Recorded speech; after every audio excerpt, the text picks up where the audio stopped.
How Europe affects us in our everyday lives now in Europeans. Slovenia is looking ahead to its future with a new self-confidence, 15 years after it gained its independence. As it will be the first ex-Yugoslavian Republic country to adopt the euro in 6 months, the country must find a new political role between EU membership and the Western Balkans. In this former summer residence of the late Yugoslavian President Marshal Tito, now a luxury hotel, the members of the Slovenian government, which declared independence in 1991, gather once more. The move started the progressive breakup of the Socialist Federal Republic of Yugoslavia. Alojz Pižerlej, former Prime Minister, and Jelko Kacin, former Minister for Media, are now members of the European Parliament. They talk about the role Slovenia should play in the European Union and what the future holds for Slovenian relations with other former Yugoslav Republic countries.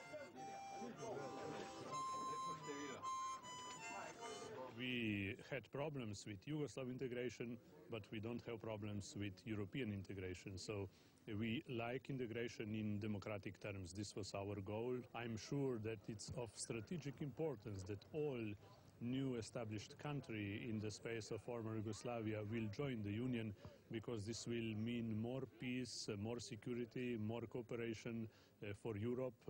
All those countries belong to Europe geographically, historically, culturally. Of course, as we did in the past, they now also compete, first of all, with themselves, because they need to do their homeworks.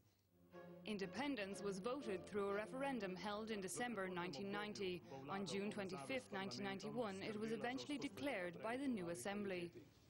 2 days later, Yugoslav tanks, troops and aircraft moved into the small republic, and fighting between the Slovenian local militia and the Yugoslav People's Army began.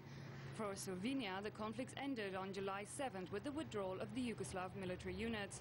Belgrade decided to leave Slovenia alone. The young republic then was officially recognized as an independent state by the European Community on January 15th, 1992.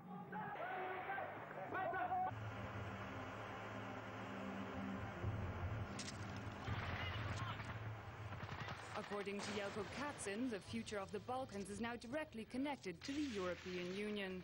Every individual independent state can progress itself and can become a full member of European Union. And at the end of that story, all the territories of former Yugoslavia might be inside of a Schengen, and this is a final objective. All these republics are becoming independent states because they believe that they can proceed much faster towards the EU, and that they can even enter into the EU after that. Because what we are looking for the years is what is European Union all about. Free movement of people, products, money. An Islamic leader in Slovenia, Osman Dogic, says that since the accession to the EU, Slovenes have rediscovered their shared past with immigrants from other former Yugoslav republics and are getting closer to them again. They used to live in one country and they know very much of each other. And I think that Slovenians are becoming, what is positive, more aware of that fact, because probably at the first years of independence they like to rub over traces, or probably to move from their conscience all ties with former Yugoslavia. But now I think that they are realizing what is good, because it's harder to understand the mentality. For example, Frenchman or Englishman or German. These workers are from Macedonia. They are doing a job that most Slovenes don't want to do. They represent a low-paid workforce. In fact, the vast majority of immigrants are from other, less successful former Yugoslav republics. These workers are laying down a fibre optic cable for T2, a local business in the communications sector. The management of the company hopes to extend its activity to the rest of the Balkans now that T2 is reaping the advantages of being part of the EU. The managing director of the company explains why.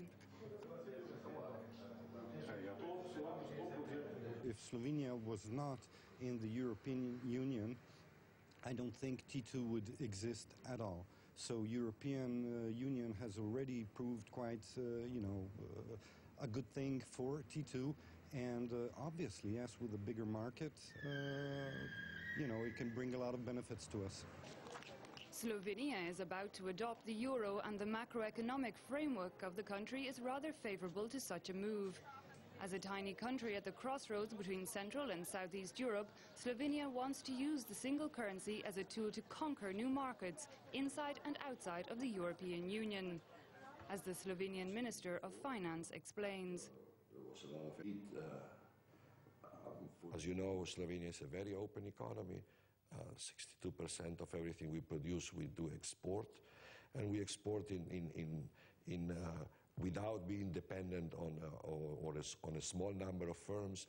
It's an array of medium-sized firms that are very competitive, and because actually they are exporting into the European Union and elsewhere. Expanding markets abroad is a top priority for Slovenia. Wine production, for instance, has already reached high standards. Slovenian winemakers, however, have not yet succeeded in exporting their products to the rest of the EU. But according to one local wine producer, Slovenian wines could also find a market in Croatia, Serbia, Bosnia, Macedonia and Montenegro, just like during the times of Yugoslavia. There's a lot of demand from the former Yugoslav state, from brother republics. This will increase the demand for Slovenian wines because they're better known and they're familiar to the people in former Yugoslavia.